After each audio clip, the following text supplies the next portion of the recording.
इंदिरा एकादशी व्रत कथा, पितरों का उद्धार और भक्त अम्बरीश की महिमा। यह व्रत विशेष रूप से पितरों की आत्मा की शांति के लिए रखा जाता है और इसका वर्णन स्वयं भगवान श्री कृष्ण ने महाभारत में किया था। कथा के अनुसार राजा इंद्रसेन ने अपने पिता को यमलोक से मुक्ति दिलाने के लिए यह व्रत रखा, जिससे उनके पिता को वैकुंठ लोक की प्राप्ति हुई। स्रोत में व्रत की विधि और पूजन सामग्री का भी उल्लेख किया गया है, जिसमें गंगाजल, पुष्प, रोली, चावल और तुलसी पत्ती का उपयोग शामिल है। इस व्रत को करने से पितरों को मुक्ति मिलती है और व्रतधारी को आशीर्वाद प्राप्त होता है, जो वाजपेयी यज्ञ के समान फल देता है। आज हम सतयुग के एक ऐसे प्रतापी और धार्मिक राजा की कथा सुनेंगे, जिनका नाम इंद्रसेन था। वे माहिष्मतीपुरी पर शासन करते थे और भगवान विष्णु के परम भक्त थे। उनकी भक्ति और कर्तव्यनिष्ठा के बावजूद उनके जीवन में एक ऐसा समय आया जब उन्हें पता चला कि उनके पिता व्रत भंग के दोष के कारण यमलोक में कष्ट भोग रहे हैं। यह कथा हमें बताएगी कि कैसे राजा इंद्रसेन ने देवर्षि नारद के मार्गदर्शन में पितृपक्ष में आने वाली विशेष इंदिरा एकादशी का व्रत किया और उसके पुण्य फल से अपने पिता को नरक की यातनाओं से मुक्त कराकर मोक्ष दिलाया। आइए इस अत्यंत मंगलमयी कथा का श्रवण करें। पहली कथा, राजा इंद्रसेन और उनके पिता का उद्धार। सतयुग में इंद्रसेन नाम के एक प्रसिद्ध राजा थे जो माहिष्मतीपुरी पर शासन करते थे। वे हर प्रकार की सुख समृद्धि, संपत्ति और ऐश्वर्य से संपन्न थे। राजा इंद्रसेन अत्यंत धार्मिक, भगवान विष्णु के परम भक्त थे और हमेशा अपने कर्तव्यों का पालन करते हुए भगवान की सेवा पूजा में लगे रहते थे। वे अपने राज्य में धर्म की कभी हानि नहीं होने देते थे। एक दिन जब राजा अपने मंत्रियों के साथ राजभवन में विचार विमर्श कर रहे थे, तभी आकाश मार्ग से भगवान के शुद्ध भक्त नारद मुनि का आगमन हुआ। राजा इंद्रसेन ने तुरंत उनका षोडशोपचार पूजन किया और उन्हें बैठने के लिए एक सुंदर आसन प्रदान किया। आदर सत्कार के बाद राजा ने नारद मुनि से उनके आगमन का उद्देश्य पूछा। नारद मुनि ने बताया, हे राजन, मैं ब्रह्मलोक से यमलोक गया था, जहाँ यमराज मेरी पूजा कर रहे थे। उसी समय मैंने यमराज की सभा में तुम्हारे पिताजी को देखा। वे व्रत भंग के दोष के कारण बहुत दुखी थे और कष्ट भोग रहे थे। नारद मुनि ने आगे कहा कि उनके पिता ने उनके लिए एक संदेश भेजा है। संदेश था, हे पुत्र, मुझे इंदिरा एकादशी के व्रत का पुण्य प्रदान करो ताकि मैं शीघ्र ही स्वर्ग जा सकूं। नारद मुनि ने राजा से कहा कि यदि वे अपने पिता को नरक की यातना से मुक्त करवाना चाहते हैं तो उन्हें निष्ठापूर्वक इंदिरा एकादशी का व्रत करना चाहिए। राजा ने नारद मुनि से इस व्रत की पूरी विधि जानी और जब समय आया तो उन्होंने विधि विधान से इंदिरा एकादशी का व्रत किया। इस व्रत के पुण्य के प्रभाव से राजा इंद्रसेन अपने पिता को मोक्ष दिलाने में सफल रहे। उन्हें अपने पितरों का विशेष आशीर्वाद प्राप्त हुआ और जीवन के अंत में वे स्वयं भी अपने परिवार सहित वैकुंठ लोक गए। अब हम एक ऐसे परम भक्त और सर्वोच्च कोटि के राजा की कथा सुनने जा रहे हैं, जो संपूर्ण पृथ्वी के शासक होते हुए भी वैराग्य और भक्ति के प्रतीक थे। ये थे वैवस्वत मनु के प्रपौत्र महाराज अम्बरीश। उनके पास अकूत ऐश्वर्य था, फिर भी वे सदैव भगवान श्री कृष्ण की भक्ति में लीन रहते थे। यह कथा उस समय की है जब उन्होंने वर्ष भर की एकादशियों का व्रत पूर्ण किया और पारण के दिन उनके धैर्य और भक्ति की परीक्षा लेने स्वयं दुर्वासा मुनिया पहुंचे। आइए जानें कि कैसे एक भक्त के अपमान पर भगवान स्वयं अपने सुदर्शन चक्र से उसकी रक्षा करते हैं और संसार में अपने भक्त के गुणों का प्रचार करते हैं। ये बहुत पुराने समय की बात है।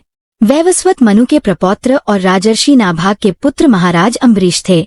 वे 7 द्वीपों वाली संपूर्ण पृथ्वी के चक्रवर्ती शासक थे और उनके पास अकूत ऐश्वर्य और संपत्ति थी। इतनी संपत्ति होने के बावजूद वे अभिमान से दूर एक परम भक्त और सर्वोच्च कोटि के राजा थे। उनके लिए भौतिक संपत्ति एक सपने के समान थी और वे सदैव भगवान श्री कृष्ण की भक्ति में लीन रहते थे। उनकी प्रजा भी भगवान के नाम का जप कीर्तन करती थी। भगवान श्री हरि ने उनकी भक्ति से प्रसन्न होकर अपने सुदर्शन चक्र को महाराज अम्बरीश और उनके राज्य की रक्षा के लिए नियुक्त कर दिया था। एक बार महाराज अम्बरीश ने अपनी पत्नी के साथ भगवान को प्रसन्न करने के लिए पूरे वर्ष की सभी एकादशियों का व्रत करने का संकल्प लिया।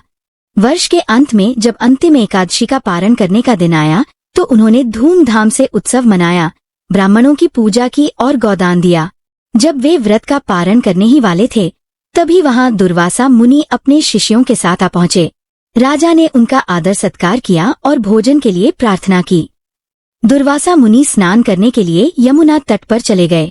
इधर पारण का समय निकलता जा रहा था और दुर्वासा मुनि वापस नहीं आए। राजा धर्म संकट में पड़ गए कि अगर पारण नहीं करते तो साल भर का व्रत टूट जाएगा और अगर कर लेते हैं तो अतिथि का अपमान होगा। उन्होंने उपस्थित ब्राह्मणों से सलाह ली। ब्राह्मणों ने सुझाव दिया कि चूंकि उन्होंने निर्जल व्रत किया है, इसलिए भगवान के चरणामृत की एक बूंद लेने से पारण भी हो जाएगा और भोजन न करने से अतिथि का अनादर भी नहीं होगा। राजा ने ऐसा ही किया। उधर स्नान करते हुए दुर्वासा मुनि ने समाधि में जान लिया कि राजा ने जल ग्रहण कर लिया है। वे अत्यंत क्रोधित हुए और सोचा कि राजा ने उनका अपमान किया है। उन्होंने क्रोध में अपने सिर से एक लट उखाड़ी और उससे एक विशाल अग्नि राक्षस कृत्या को उत्पन्न किया और उसे राजा को भस्म करने का आदेश दिया। कृत्या राजा की ओर दौड़ा, लेकिन भगवान के भक्त होने के नाते महाराज अम्बरीश बिल्कुल भी विचलित नहीं हुए और हाथ जोड़कर खड़े हो गए। उसी क्षण भगवान का सुदर्शन चक्र वहां प्रकट हुआ और उसने एक पल में उस अग्नि दैत्य को भस्म कर दिया। इसके बाद सुदर्शन चक्र दुर्वासा मुनि को भस्म करने के लिए उनके पीछे दौड़ा। भयभीत होकर दुर्वासा मुनि अपनी रक्षा के लिए तीनों लोकों में भागे, पर ब्रह्मा जी और शिव जी ने भी उन्हें शरण नहीं दी। अंत में भगवान शिव की सलाह पर वे भगवान नारायण के पास पहुंचे और क्षमा याचना करने लगे। भगवान विष्णु ने कहा, हे मुनि, मैं अपने भक्तों के अधीन हूँ। मैं अपना अपमान सह सकता हूँ, पर अपने भक्त का नहीं। तुमने मेरे प्रिय भक्त अम्बरीश का अपमान किया है, इसलिए तुम्हें क्षमा वही दे सकते हैं। तुम उन्हीं के पास जाओ। भगवान की आज्ञा मानकर दुर्वासा मुनि तुरंत राजा अम्बरीश के पास गए और उनके चरणों में गिरकर क्षमा मांगने लगे। विनम्र राजा अम्बरीश ने ऋषि को इस अवस्था में देखकर दयावश सुदर्शन चक्र से उनकी रक्षा के लिए प्रार्थना की। राजा की प्रार्थना सुनकर सुदर्शन चक्र शांत हो गया।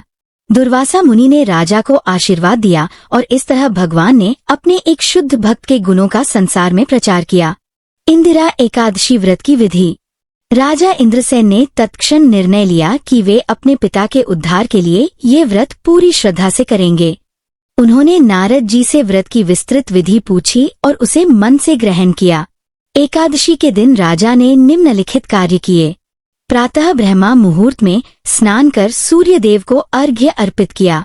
भगवान विष्णु का ध्यान कर पितरों की मुक्ति के लिए व्रत का संकल्प लिया। विष्णु पूजन में गंगा जल, पुष्प, धूप, दीप, चावल और तुलसी पत्र अर्पित किया। श्राद्ध विधि द्वारा पितरों को तर्पण दिया और मौन रहकर ब्राह्मणों को भोजन कराया। उचित दान जैसे गौदान, अन्नदान और वस्त्रदान किया। निराहार रहकर दिन भर भगवान का स्मरण किया और रात्रि में सत्संग व कथा श्रवण किया। व्रत का चमत्कारी परिणाम। व्रत और श्राद्ध संपन्न होते ही आश्चर्यजनक दिव्य घटना घटी। राजा इंद्रसेन के पिता यमलोक से मुक्त हो वैकुंठ धाम चले गए। देवता और पितृगण वहां प्रकट होकर राजा को आशीर्वाद देने लगे। राजा इंद्रसेन भी इस पुण्य व्रत के प्रभाव से अपने जीवन के अंत तक सुखी और समृद्ध रहे। अंत समय में उन्हें भी स्वर्ग लोक की प्राप्ति हुई। धार्मिक महत्व। इस प्रकार इंदिरा एकादशी की कथा से यह स्पष्ट होता है कि पितृपक्ष में यह व्रत करना पितरों की आत्मा को मुक्ति देता है। व्रती को स्वयं भी स्वर्ग और विष्णु भक्ति का महान फल मिलता है। यह व्रत पूर्वजों की अपूर्ण इच्छाओं और विलंबित मुक्ति का सर्वश्रेष्ठ उपाय है।